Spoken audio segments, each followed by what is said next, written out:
Welcome to my YouTube channel. मैं हूँ राफिया हसीब। आज हम डिस्कस करने वाले हैं एपोप्टोसिस एंड नेक्रोसिस। अब ये एपोप्टोसिस और नेक्रोसिस क्या होते हैं? ये two ways of cell death. Cell death की दो फेजेस हैं। जिस तरह से हमने पढ़ा कि सेल साइकिल जो होते हैं उसके दो फेजेस होते हैं, एक माइटोसिस होते हैं, एक मियोसिस होते हैं। मतलब जो सेल बन रहे होते हैं उसके भी दो फेजेस होते हैं। इसी तरह से सेल डेथ के भी दो वेज होते हैं जिसको हम एपोप्टोसिस और नेक्रोसिस कहते हैं। Cell in an organism depend upon various extracellular signals for its regulates and control activities. It means all activities, even the death of cell is programmed.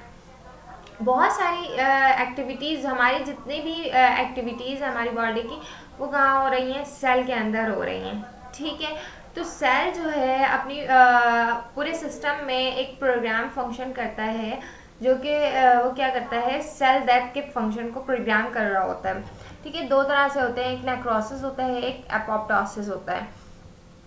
Necrosis क्या होता है? सबसे पहले हम ये समझते हैं।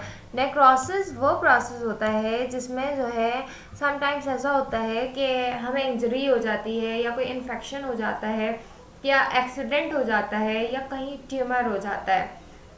तो वहाँ पे क्या होता है कि यहाँ पे लिखा है this type of cell death which is caused by external factors. External factors की वजह से होते हैं, जैसे कि हमें चोट लग रही है, या हमें हमारी बॉडी में कोई केमिकल लग गया, ठीक है, या कहीं ट्यूमर हो गया है। तो होता क्या है, वहाँ पे सेल जो है वहाँ पे डेथ हो जाती है उसकी। बेसिकली नेक्रोसिस को हम ये भी कह सकते हैं कि सेल का सड़ जाना या गल जाना। ठीक है, इस तरह से।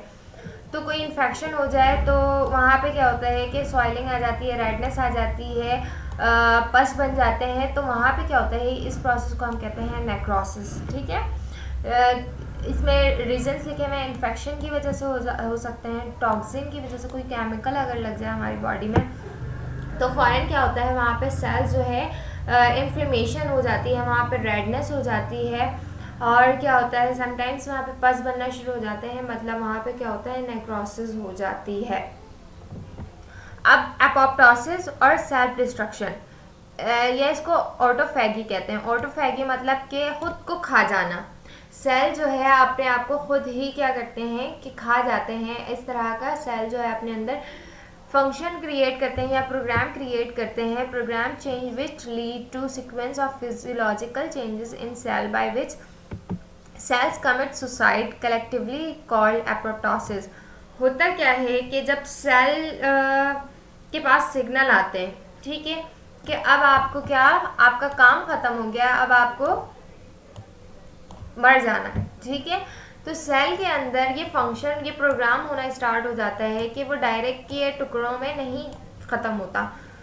वो अपने अंदर एक प्रोग्राम जनरेट कर रहा होता है, अपने ही मेम्ब्रेन से वेजिकल्स बना रहे होते हैं। ठीक है, हमने वेजिकल्स के बारे में डिस्कस किया था, मेम्ब्रेन से ही बन रहे थे। तो इसके जो मटेरियल होते हैं इस बैग के फॉर्म में, जिसको हम वेजिकल्स कह रहे हैं, ये इसको सेल से रिलीज़ करता है। हमारी बॉडी में मैक्रोफेजेस मौजूद होते हैं। ठीक है, हमारा इम्यून सिस्टम मौजूद है जो कि डिफेंस प्रोवाइड कर रहा होता है। वो क्या करता है, इसको क्या इनगल्फ करना शुरू कर देता है, इसको खाना शुरू कर देता है।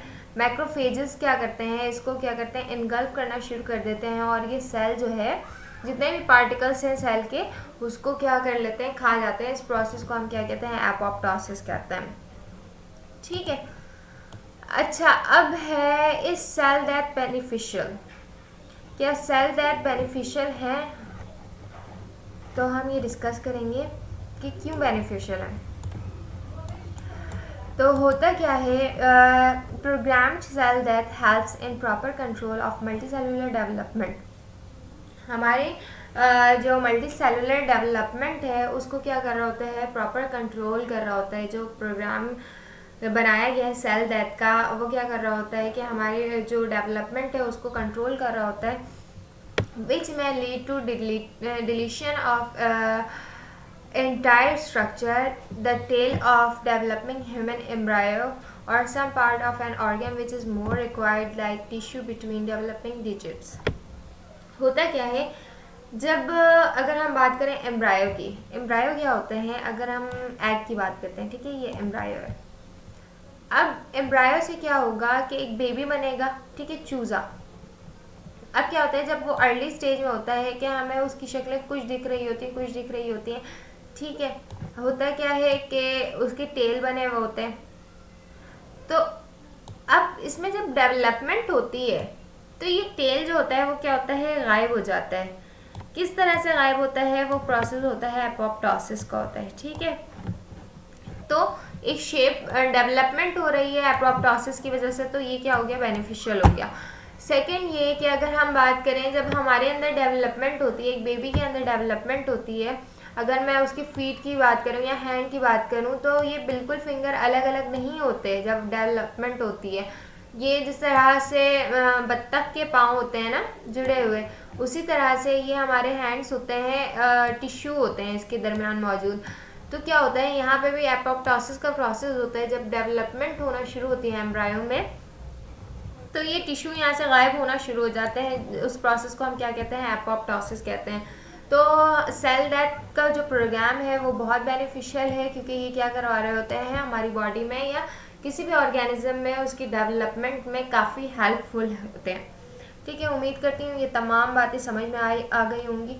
जो चीज़ें नहीं समझ में आती वो आप कमेंट सेक्शन में लाजमी पूछ सकते हैं। वीडियो पसंद आई हो तो लाइक कर लें, चैनल को लाजमी सब्सक्राइब कर लें और बेल आइकन को भी प्रेस कर लें ताकि तमाम नोटिफिकेशंस आपको मिलते रहें। जब तक के लिए अल्लाह हाफिज़, टेक केयर।